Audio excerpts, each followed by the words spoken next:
Now in our next lecture of physics of lenses, we have already discussed about the convex lens and concave lens image formation. There is a lens formula 1 upon f is equal to 1 upon v minus 1 upon u.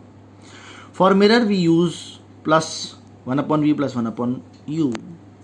The linear magnification m having the formula size of image upon size of object, hi upon ho, height of image upon height of object, as well as m is equal to hi upon ho is equal to v by u. So m is equal to 1, m less than 1, magnification greater than 1 for convex lens.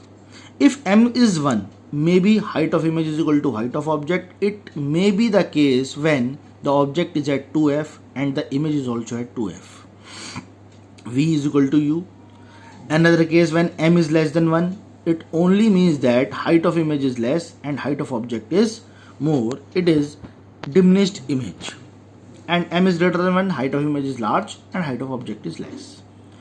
M is less than 1 for concave lens. So it means whenever the convex lens case is there, the image is always very less, diminished, erect. So magnification is always 1. But for the convex lens, we have two cases, real image and virtual image. So we can use m is equal to 1, m less than 1, m is greater than 1.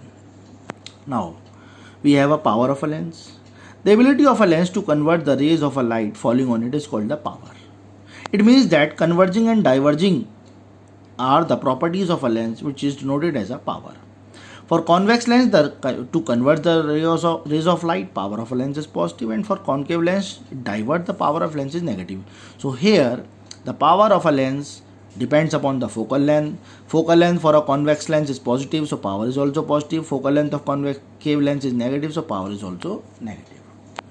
Power of a lens is also the reciprocal of focal length. P is equal to 1 upon f, its units is diopter. P is equal to, that is focal length in meter, and now we use the centimeter, we use the 100.